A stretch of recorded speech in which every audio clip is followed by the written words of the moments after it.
অভিবাসন বিরোধী বিক্ষোভে উত্তাল দক্ষিণ আফ্রিকা। ৩০ জুনের মধ্যে অনথিভুক্ত অভিবাসীরা দক্ষিণ আফ্রিকা না ছাড়লে বৃহত্তর কর্মসূচির ঘোষণা দিয়েছে আন্দোলনকারীরা। এমন পরিস্থিতিতে নিরাপত্তাহীনতায় ভুগছে অভিবাসীরা। হামলা লুটপাটের ভয়ে আতঙ্কে দিন কাটাচ্ছেন দেশটিতে বসবাসরত বৈধ বাংলাদেশিরাও। দক্ষিণ আফ্রিকা থেকে সহকর্মী নুরুল আলমের প্রতিবেদনে বিস্তারিত। বিদেশিদের কারণে বেকার হয়ে পড়ছে স্থানীয়রা।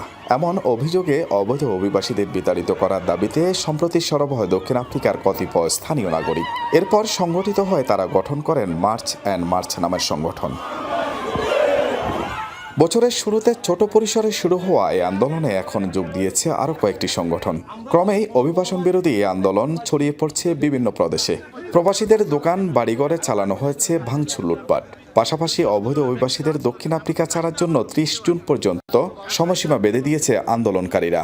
এমন পরিস্থিতিতে ভয় আর আতঙ্কে দিন কাটছে বৈধ অবৈধ সব প্রবাসীর। একটা পানি টেপ থেকে ইলেকট্রিকের তার থেকে মানে সব কিছু নিয়ে গেছে। আমরা যে ক্ষতিগ্রস্ত হয়েছি এদেশে আমরা কিছুই পারবো না বা কিছু আমরা পাবো না। আমার সরকারের কাছে আবেদন যেন এই দেশের গভর্নমেন্টের কাছে বলে যে আমাদের এই দেশ এই গভর্নমেন্ট যেন একটা সমঝোতা করে। নিরাপত্তা শঙ্কায় নিজ নিজ দেশের নাগরিকদের ফিরিয়ে নিচ্ছে বিভিন্ন দেশ।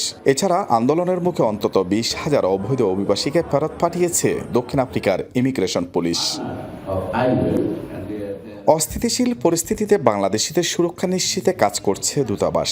দেশটিতে নিযুক্ত বাংলাদেশের রাষ্ট্রদূত জানিয়েছেন, নিয়মিত দক্ষিণ আফ্রিকার সরকারের সাথে যোগাযোগ রাখা হচ্ছে। তারা বদ্ধপরিকর যে এটা ৩০ তারিখে ওরা মার্চ করবে এবং অবৈধ ইমিগ্রেন্টদের এই দেশ থেকে বিতাড়িত করার লক্ষ্যে যত পদক্ষেপ নিতে হয় ওরা নিবে।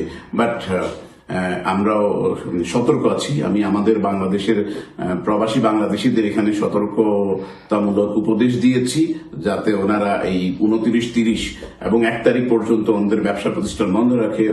খুব বেশি প্রয়োজন না হলে যেন বাসার বাহিরে না যায়।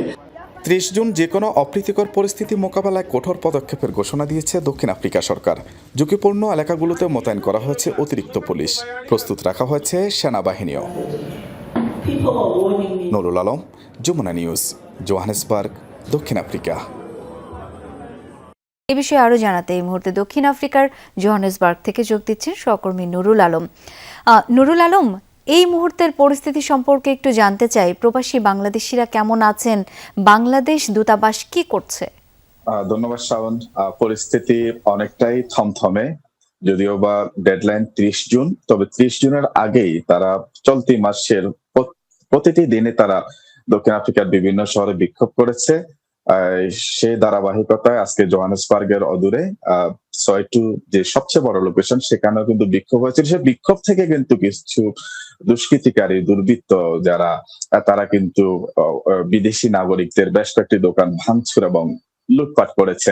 জোহানেসবার্গের পরিস্থিতির কথা যদি বলি, জোহানেসবার্গে গেল কয়েকদিন ধরে একদম শুনশান নীরবতা। ব্যবসা বাণিজ্যে ধস নেমেছে, ক্রেতা শূন্য, রাস্তাঘাটও কিন্তু খুব একদম ফাঁকা। এমন পরিস্থিতিতে উৎকণ্ঠা রয়েছে প্রবাসী বাংলাদেশিদের মাঝে। দক্ষিণ আফ্রিকার বাংলাদেশ দূতাবাস ইতিমধ্যে বেশ কয়েকটি পদক্ষেপ নিয়েছে। রাষ্ট্রদূত শাহ আহমেদ শফী তিনি যমুনা টেলিভিশনকে জানিয়েছেন যে সম্প্রতি সময় তিনি দক্ষিণ আফ্রিকা সরকারের